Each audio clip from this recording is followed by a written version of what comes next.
दोस्तों, तो आज शुरू करने वाले हम लोग क्या यूरोप की क्या हिस्ट्री का एक पार्ट, हिस्ट्री का पार्ट शुरू करने वाले। हिस्ट्री का हर रोज आपको क्या ऐसा ही हर रोज आपको वीडियो डाला जाएगा।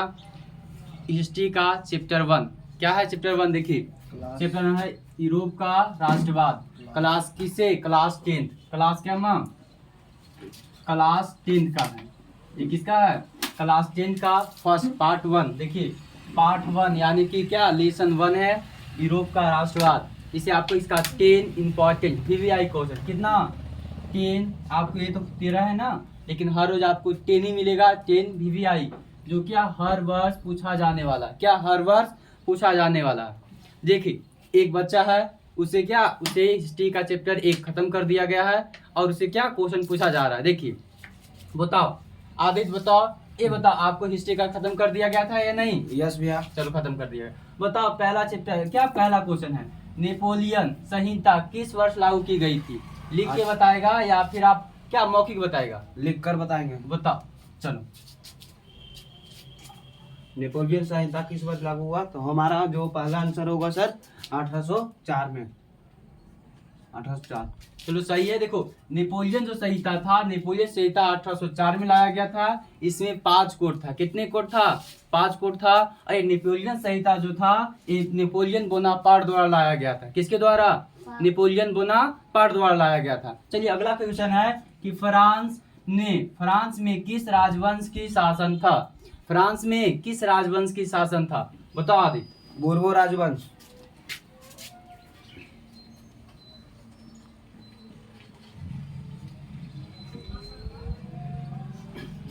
देखिए आपका दूसरा क्वेश्चन क्या है? दूसरा क्वेश्चन आपको बुर्बो क्या फ्रांस में किस राजवंश की शासन था?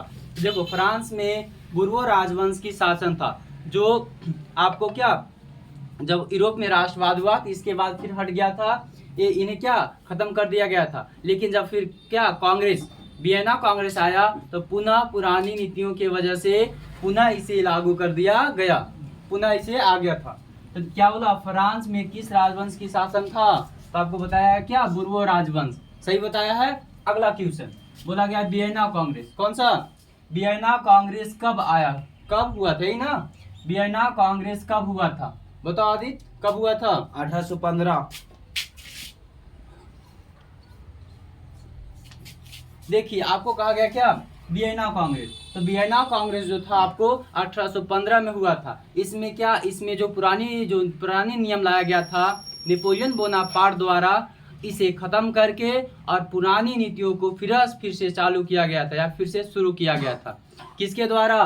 तो ये क्या वियना कांग्रेस के द्वारा। इसमें कौन हार गया था? तो नेपोलियन बोनापार्ट जो थे वो क्या हो गए थे?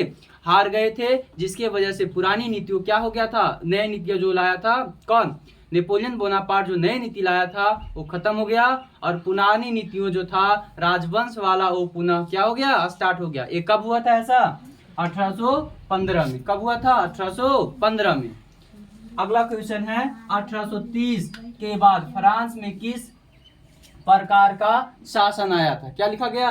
1830 में फ्रांस में किस प्रकार का शासन आया था? बताओ। संवैधानिक राजतंत्र। संवैधानिक राजतंत्र यहाँ पर लिख देते हैं।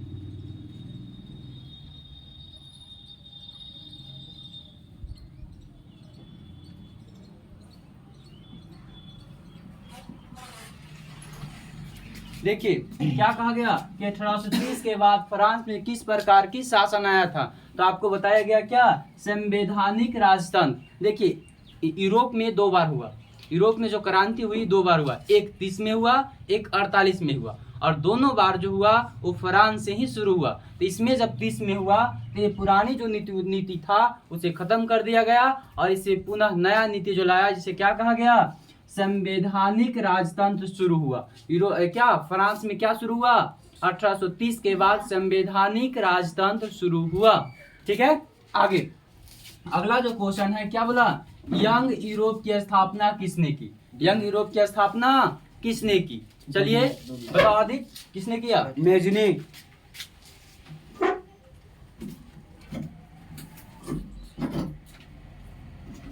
देखिए आपको बताया गया क्या कि यंग यूरोप की स्थापना किसने की, यंग यूरोप की स्थापना किसने की। तो बताया गया है कि यंग यूरोप की स्थापना मेजनी ने किया। अगर आपसे पूछा जाए यंग यूरोप या क्या यंग यूरोप यंग इटली, तो ये दोनों की स्थापना कौन किया था, मेजनी ने किया था। कौन किया था, मेजनी। देखिए अगला क्वेश्चन है आपका कि कार्बोनारी क्या है, कार्बोनारी, कार्बोनारी की स्थापना किस वर्ष हुआ, कार्बोनारी की स्थापना किस वर्ष हुआ, तो बताइए। 1810 में हुआ कार्बोनारी का स्थापना 1810 में। देखो क्या लिखा गया, कार्बोनारी की स्थापना कब हुआ, तो कार्बोनारी की स्थापना 1810 में हुआ था। और इसी का सदस्य बना था कौन, देखिए इसी का जो सदस्य था वो मेजनी था। इसी का सदस्य कौन था, मेजनी था, एक प्रमुख व्यक्ति था। देखो इसका बहुत सा व्यक्ति होता है, लेकिन क्या आपको प्रमुख जो परिचित या प्रसिद्ध व्यक्ति था वो कौन था, मेजनी था। कौन था, मेजनी था। अगला क्वेश्चन है कि गैरीबाल्दी, गैरीबाल्दी पेशे से क्या था, गैरीबाल्दी पेशा से क्या था। गैरीबाल्दी पेशे से नाविक थे।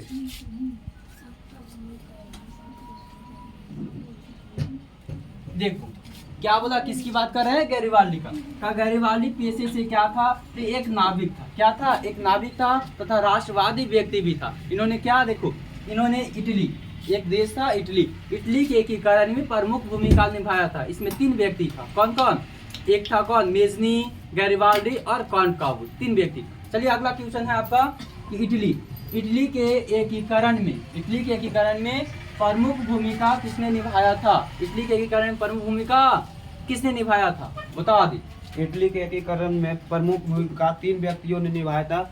उनका नाम मेजनी, मेजनी थे, गैरीबाल्दी और काउंट काबूल। देखिए आपको बताया, ये आदि सही बताया है।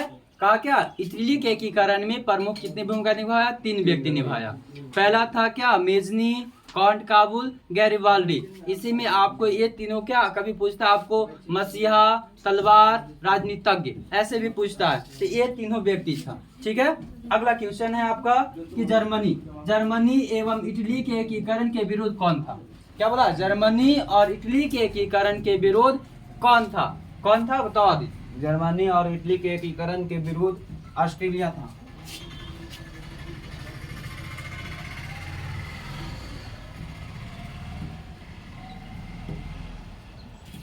देखिए क्या लिखा गया आपको कि जर्मनी एवं इटली के एकीकरण के विरुद्ध कौन था, यानी जर्मनी और इटली के एकीकरण का सबसे बड़ा बाधा या फिर सबसे बड़ा प्रतिद्वंदी या कौन था, तो कौन था आपको बताया गया क्या, ऑस्ट्रेलिया था। कौन था, ऑस्ट्रेलिया नहीं, ऑस्ट्रिया होता है।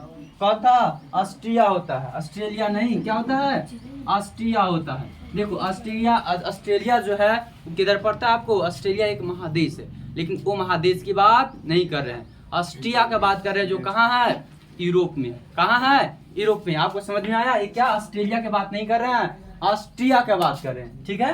अगला क्वेश्चन बोला गया हीगेल कौन था, क्या बोला गया, हीगेल कौन था। हीगेल एक चीनी यात्रा था, यात्री थे।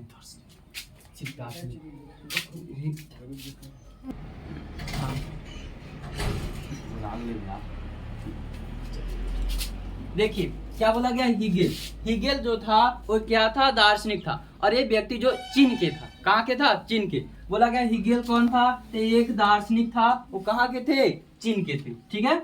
अगला क्वेश्चन है 1870 में फ्रांस और पर्सा के बीच लड़ाई कहाँ हुआ था, यही बोला 1870 में फ्रांस और पर्सा के बीच लड़ाई कहाँ हुआ था, यही ना, बताओ आदित्य कहाँ हुआ था, सेडान। लिखिए।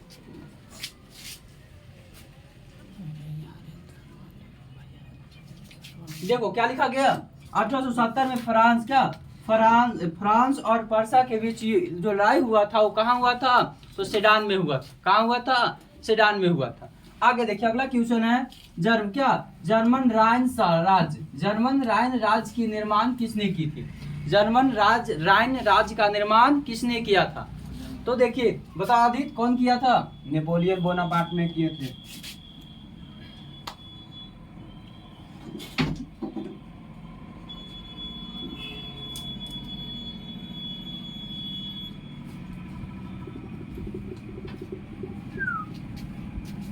देखिए क्या बोला, जर्मन राइन राज्य का निर्माण, है ना, जर्मन राइन राज्य का निर्माण कौन किया था? तो नेपोलियन बोनापार्ट, नेपोलियन बोनापार्ट की। तो देखो जर्मनी जो था वो बहुत से भागों में बटा हुआ था। नेपोलियन ने इसे जोड़ के मात्र 39 राज्य कर दिया था। क्या, कितने राज्य?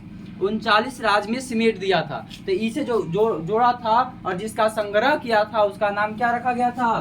राइन राज्य। क्या नाम रखा गया था? राइन राज्य। बहुत से था, जैसे कि भारत था ना बहुत सा प्रांतों में टूटा हुआ, तो वैसे जर्मनी भी बहुत प्रांत में टूटा था। भारत को जो एकत्रित करने वाला था कौन था? वल्लभ भाई पटेल। लेकिन यह जो कर रहा था वो कौन था? Napoleon Bonaparte. कितने किया था? 39 राज्यों में समेट दिया था। अगला आपका अगला और अंतिम क्वेश्चन है, रक्त एवं लौ की नीति किसने अपनाई? रक्त एवं लौ की नीति किसने अपनाई? तो बताओ आदित्य, कौन अपनाया था? रक्त और लौह की नीति बिस्मार्क ने अपनाए थे।